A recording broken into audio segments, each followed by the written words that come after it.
White House senior advisor Jared Kushner and his wife, Ivanka Trump.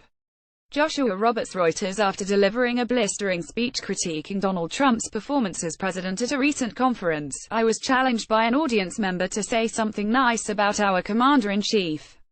I answered without a second's hesitation. For almost a decade, Mika Brzezinski and I had the pleasure of occasionally crossing paths with Ivanka, Don Jr. and Eric Trump. I explained that in those encounters, the president's children were unfailingly deferential and polite. Long before their father's election, the Trump children enjoyed a stellar reputation among most Manhattan influencers for being hard-working and well-raised. They possessed few of the flaws too easily recognizable in other wealthy and well-connected kids. Often, conversations that centered on the boorish behavior of Trump himself would end with someone citing his children as a mitigating factor against whatever severe judgments were being handed down. I once told Trump that a good way to judge most people is by the children they raised, and that by that measure, he seemed to be an unqualified success. The Donald's response was uncharacteristically humble. "Anything good you see in my children is the result of them having a great mother," he quietly said, with no cameras rolling to catch this fleeting glimpse of humility. Much has changed in the 5 years since Trump delivered that self-aware confession. The Manhattan developer is now the least popular first-year president in the history of presidential polling. His oldest son is caught up in a federal investigation involving attempts by Russia to undermine American democracy. Federal prosecutors are also reportedly investigating the finance and business dealings of Trump's son-in-law, Jared Kushner, who has repeatedly been forced to amend federal disclosure forms to add omitted information on his financial assets and contacts with foreign nationals, including from Russia. Even Trump's daughter Ivanka, despite her concerted efforts to keep a low profile during the campaign and to round off her father's roughest edges inside the White House, has become the subject of controversy. Her decision to sit alongside foreign leaders at the recent Group of 20 summit in Hamburg was slammed as grotesque and banana-y publicly.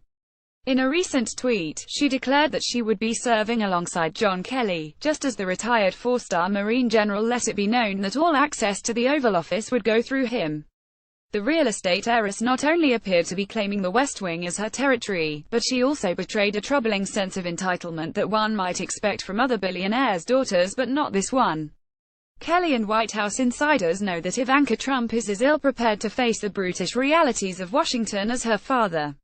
And tragically, neither seems to know what they do not know. Which brings us back to Kushner. Though Donald Trump might be loath to admit it, Kushner did much to elect his father-in-law. By quietly building a successful online fundraising and targeting operation far beyond his candidate's comprehension, Kushner gave Trump a fighting chance to keep the 2016 presidential race close, in the hope that lightning would strike at the right time. It did. And that's when Kushner's problems began. The quiet diplomacy Kushner employed so effectively during the campaign gave weight to the sort of stubborn arrogance that often infects the winning side of presidential campaigns.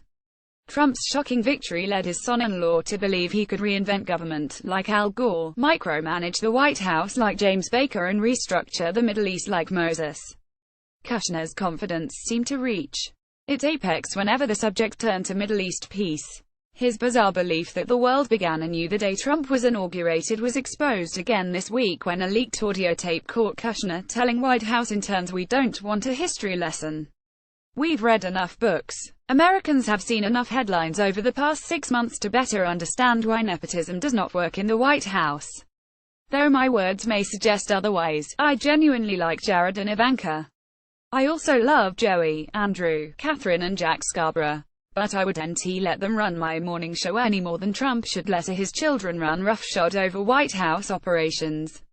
Vice presidents, not daughters, should sit in G20 summits. And a Secretary of State should broker Middle East peace, not an inexperienced 36-year-old son-in-law. I have no doubt that Trump's daughter and son-in-law believe they are working hard to make America and the world a better place. But now the best thing they can do for their country is to move back to New York and let professionals run the White House. Read more from Joe Scarborough's archive, follow him on Twitter or subscribe to his updates on Facebook.